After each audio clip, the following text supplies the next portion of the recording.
கரெக்டாக ஃபேன்ஸுக்கு வணக்கம். கௌதம் கம்பீருடைய ப்ரெஸ் கான்ஃபரன்ஸ் தான் 2 நாளா ட்ரெண்டிங்ல போயிட்டு இருக்கக்கூடிய ஒரு விஷயம் சொல்லி ஆகணும். ஸோ எல்லாரை பத்தியுமே டச் பண்ணியிருக்காரு. எல்லா பிளேயர்ஸுமே எவ்வளோ நாள் விளையாடுவாங்க, ஸோ எந்த மாதிரியான சுச்சுவேஷன்ஸ் அப்படிங்கிறத வந்துட்டு நாங்கள் மேக் பண்ண போறோம். ஸோ குறிப்பா விராட் கோலி, ரோஹித் சர்மா பிளேயர்ஸ் எல்லாம் வந்துட்டு எவ்வளோ நாள் இருக்க போறாங்க, ஜட்டுக்கு வாய்ப்பு இருக்கா இல்லையான்னு சொல்லிட்டு எல்லாத்தையுமே டச் பண்ணிட்டாரு. ஆனால் அன்பார்ச்சுனேட்லி ரொம்ப எதிர்பார்த்த ருத்ராஜை பத்தி ஒரு வார்த்தை கூட பேசல. சரி, ஓகே, அதெல்லாம் கட் பண்ணிட்டு வந்தோம் அப்படின்னா விராட் கோலிக்கும் அவருக்குள்ள பாண்டிங் என்ன, விராட் கோலி எவ்வளவு நாள் ஆடுவாரு, குறிப்பா உலகக்கோப்பையில இருப்பாரா இல்லையா, கௌதம் கம்பீர் எந்த மாதிரியான விஷயங்களை விராட் கோலிக்கு சொல்லி இருக்காரு அப்படிங்கிற கம்ப்ளீட் டீடைல் இந்த வீடியோல பார்த்து தெரிஞ்சுக்கலாம். அதுக்கு முன்னாடி ஃபர்ஸ்ட் டைம் சேனலுக்கு போறீங்க, மறக்காம சப்ஸ்கிரைப் பண்ணி சப்போர்ட் பண்ணுங்க. அப்பதான் அப்டேட் எல்லாமே எங்களை வந்து சேரும். சரி, வாங்க வீடியோக்குள்ள போவோம். ஃபர்ஸ்ட் ஆஃப் ஆல், கம்பீர் கிட்ட கேட்கப்பட்ட முதல் கேள்வி என்ன அப்படின்னா விராட் கோலியை பத்தி தான். விராட் கோலிக்கு உங்களுக்கு ஆகாதே, எப்படி 2 பேரும் சேர்ந்து ட்ரெஸ்ஸிங் ரூம் ஷேர் பண்ணிக்க போறீங்க அப்படின்னு கேட்டப்போ அவர் சொல்லக்கூடிய விஷயம், அப்படியெல்லாம் இல்லைங்க, நீங்களே முடிவு பண்ணிக்குவீங்களா, எனக்கு அவருக்கு ஆகாதுன்னு சொல்லிட்டு. ஸோ ஆக்சுவலா பிரான்சைஸ் கிரிக்கெட் ஆடும்போது இந்த மாதிரியான சில விஷயங்கள் நடக்க தான் செய்யும். என் டீமுக்காக நான் நிற்பேன், அவரோட டீமுக்காக அவர் நின்று தான் ஆகணும். ஸோ இது எல்லாமே தாண்டி டிஆர்பிக்காக எல்லாருமே வந்துட்டு கொஞ்சம் வேற மாதிரி கன்வேவ் பண்ணத்தான் செய்வாங்க. இது எல்லாமே எடுத்துக்க வேண்டாம். ஆமா, பிரான்சைஸ் கிரிக்கெட் ஆடுறோம், நம்ம டீமுக்கு நம்ம தான் போய் நிற்கணும், சண்டை போடணும்னா போட்டு தான் ஆகணும். ஸோ இதெல்லாம் எதுவும் கிடையாது. ஆனா எண்ட் ஆஃப் த டே அவ்வளவுதான், எல்லாம் முடிஞ்சுடுங்கிற மாதிரி. ஸோ ஃபேஸ் பண்ணி நம்ம வந்துட்டு ஜாலியா இருந்துட்டு போயிட்டே இருக்கணும். அதுதான் நானும் விராட் கோலியும். ஸோ போன வருஷம் சண்டை போட்டோம், இந்த வருஷம் 2 பேரும் பார்த்ததுக்கு அப்புறம் சிரிச்சுக்கிட்டோம், இவ்வளவுதாங்க வாழ்க்கை அப்படிங்கிற மாதிரி சிம்பிளா அதை அப்படியே அவாய்ட் பண்ணியும் பூசி முழுகிட்டு போயிட்டாரு அப்படின்னு சொல்லி ஆகணும். அது மட்டும் இல்லாம நான் கோச்சா மாறினதுக்கு அப்புறம் ஃபர்ஸ்ட் மெசேஜ் அவர்கிட்ட இருந்தாங்க வந்துச்சு. ஸோ 2 பேருமே மெசேஜை வந்துட்டு எக்ஸ்சேஞ்ச் பண்ணிக்கிட்டோம். ஸோ நல்ல ஒரு ரிலேஷன்ஷிப் தான், ஹெல்த்தியான ஒரு ரிலேஷன்ஷிப் தான் எனக்கு அவருக்கு நடுவில் இருக்கு. ஸோ மற்றபடி வேற எதுவுமே கிடையாது அப்படிங்கிற மாதிரி வந்துட்டு சொல்லிட்டாரு கௌதம் கம்பீர். இதை தாண்டி சூரியகுமார் யாதவ் எதுக்கு T20க்கு கேப்டனா இருக்காரு அப்படின்னு கேட்டப்போ நல்ல ஒரு கொஸ்டின். சூரியகுமார் யாதவ் பொறுத்த வரைக்கும் T20க்கு கேப்டன் மட்டும் கிடையாது, T20க்கு மட்டுமே அவரை வச்சிருக்க போறோம் அப்படிங்கிற மாதிரியும் கம்பீர் சொல்லியிருக்காரு. காரணம் என்ன அப்படின்னா அவருடைய கேம் பிளே வேற லெவல் கேம் பிளே. அவர் வந்துட்டு மாத்தக்கூடாது. நீங்க ஒன் டேக்கு மாத்தினீங்க அப்படின்னா கட்ட போட்டு ஆட ஆரம்பிச்சிருவாரு. ஸோ அதே மாதிரி டெஸ்ட்டுக்கு மாத்தினாலும் டெஸ்ட்டுக்கான பேட்ஸ்மேன் சூரியகுமார் யாதவ் கண்டிப்பா கிடையாது.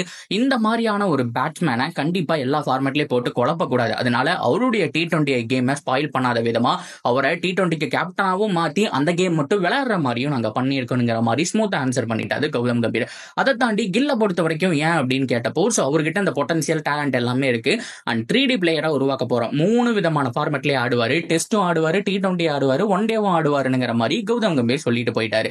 ருத்ராஜை பத்தி அவங்களும் கேட்கல, கௌதம் கம்பீர் எதுவும் சொல்ல. அண்ட் ஃபைனலா ரோஹித் சர்மா அண்ட் விராட் கோலி எவ்வளவு நாள் தான் டீமுக்குள்ள இருப்பாங்க அப்படின்னு கேட்டப்போ குறிப்பா 2027 உலகக்கோப்பை once again Rohit Sharma captainship பண்ணுவாரு அப்படின்னு கேட்டப்போ உண்மையாலுமே நானும் அதை தாங்க எதிர்பார்க்கிறேன். ஸோ அவங்களுடைய ஃபிட்னஸ் கன்சர்ன் அது மட்டும் இல்லாம ஸோ கண்டிப்பா என்ன பொறுத்த வரைக்கும் ரோஹித் சர்மா, விராட் கோலி எல்லா மேட்சுமே ஆடணும். நான் அவங்ககிட்டே அதை சொல்லிட்டேன். ஸோ குறைஞ்சபட்சம் 90% மேட்ச் வந்துட்டு புஷ் பண்ணுங்க. மேக்ஸிமம் 2 வருஷத்துக்குள்ள எவ்வளவு மேட்சஸ் இருக்க போகுது, ஒரு 50 மேட்ச் கூட ஆட மாட்டீங்க. ஸோ கொஞ்சம் டைம் எடுத்து அந்த மாதிரி தான் இருக்க போகுது. உங்களை நீங்க இப்போ T20 ஃபார்மேட்ல இருந்து வெளியில வந்துட்டீங்க. ஸோ அதனால கொஞ்சம் ஆடி கொடுங்கன்னு கேட்டப்போ அவங்க வந்துட்டு எல்லா மேட்சுமே ஆடுறதா தான் இன்ட்ரெஸ்டாகவும் இருக்காங்க.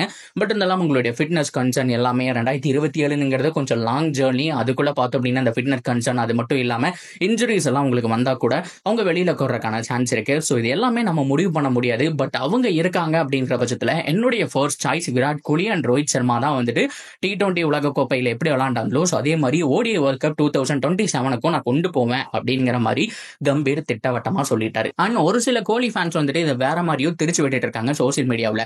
அதாவது கோலிக்கு நான் ரெஸ்டே கொடுக்க மாட்டேன் அப்படிங்கிற மாதிரி தான் கம்பீர் சொன்னாரு. நான் உங்களுக்கு கொஞ்சம் தெளிவா எடுத்து சொல்லியிருக்கேன். அதை வச்சு என்ன அப்படின்னா கோலி பழி வாங்குறாரா, ரெஸ்டே இல்லாம விளையாட வைக்கிறாரா, அவர் அப்படியா இவர் இப்படியா அப்படிங்கிற மாதிரிலாம் சொல்ல ஆரம்பிச்சிட்டாங்க. அதெல்லாம் எதுவுமே கிடையாதுங்க. ஸோ என்ன பொறுத்த வரைக்கும் விராட் கோலி விளையாடுறதுனால அவருக்கு தான் பெஸ்ட்னு சொல்லுவேன்.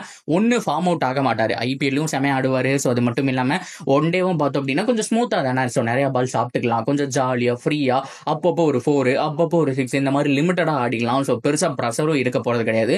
அண்ட் டெஸ்ட் ஃபார்மேட் சொல்லவே வேண்டாம், கொஞ்சம் ஸ்மூத்தா தான் போயிட்டு இருக்கும். அதனால அவருக்கு மிகப்பெரிய ப்ரெஷரும் இருக்காது. இன்னொன்னு ரொம்ப ரொம்ப முக்கியமான விஷயம், இவர் T20 ஸ்கிப் பண்ணிட்டாரு இல்லையா, ஆட போறது எல்லாமே ஒன் டே அண்ட் டெஸ்ட் தான். ஸோ இது மூலியமா அவருடைய டார்கெட்டான அந்த 100 அப்படிங்கிறத முடிச்சிடலாம். இப்போ 2027 உலக கோப்பைக்குள்ள தாங்க இந்த 2 பேருக்குமே டைம், விராட் கோலி அண்ட் ரோஹித் சர்மா. இதை தாண்டி ஆடுவாங்களான்னு கேட்டா பிரான்சைசி கிரிக்கெட் அப்படிங்கிறத ஆடுறதுக்கு சான்ஸ் அப்படிங்கிறது ஹைலி பாசிபிள். ஆனா இதை தாண்டி ரொம்ப முக்கியமான விஷயம், இதுக்கு நடுவில் ஏதாவது மிகப்பெரிய சம்பவம் நடந்துச்சுன்னு வச்சுக்கோங்களேன், இந்தியன் டீம் ஃபெயிலர் ஆயிட்டாங்க, வேர்ல்ட் கப்லேயே ஃபெயிலர் ஆயிட்டாங்க அப்படின்னா கண்டிப்பா BCCI பிரஷர் அதிகமா மறுபடியும் வரும். 2 பேரும் ரிட்டையர் ஆக வேண்டிய அந்த சுச்சுவேஷன் கண்டிப்பா புஷ் பண்ணி அவ்வளவு தூரம் கொண்டு போயிடுவாங்க. ஸோ அதுக்கு இதுக்கு முன்னாடி இவ்வளவு கொஞ்சம் ஃப்ரீ டைம் இருக்கு. ஸோ கிட்டத்தட்ட 2 வருஷம் இருக்கு. ஸோ எல்லாமே ஒன் டே, அது மட்டும் இல்லாம டெஸ்ட் தான் ஆட போறாரு. கொஞ்சம் டைம் எடுத்து பொறுமையா நிறைய பால் சாப்பிட்டே கூட அவருடைய மைல்ஸ்டோனையும் அச்சீவ் பண்ணிக்கலாம். டீமுக்காகவும் ரன் அடிச்சு கொடுக்கலாம். அண்ட் ஓடிஐ வேர்ல்ட் கப்புக்கும் பார்த்தோம் அப்படின்னா ப்ரிப்பேர் ஆகிக்கலாம். என்ன பொறுத்த வரைக்கும் விராட் கோலி வந்துட்டு கௌதம் கம்பீர் பண்ண விஷயம்ங்கிறது நல்ல விஷயம் தான். அவருக்கான டைம் அப்படிங்கிறது கிடைக்கும். நிறைய டைம் எடுத்து ஆடக்கூடிய கிரிக்கெட் தானே ஒன் டே கிரிக்கெட். எப்பவுமே MS தோனி சொல்ற மாதிரி ஒன் டே கிரிக்கெட்டோட பியூட்டியே அதுதான் அப்படிங்கிற மாதிரி ரவிச்சந்திரன் அஸ்வின் கிட்ட சொல்லியிருப்பாரு. எப்ப வேணாலும் அந்த கேமுக்குள்ள வரலாம். ஃபர்ஸ்ட் 10 ஹவர்ஸ்லயும் உன்னால வர முடியும், இல்ல 30 ஓவர்லயும் வர முடியும். அண்ட் லாஸ்ட் பவர் பிளேன்னு சொல்லுவாங்க இல்லையா, 42 அந்த 50 ஓவர்ஸ், அதுக்குள்ளேயும் உங்களால கேமுக்குள்ள வர முடியும்.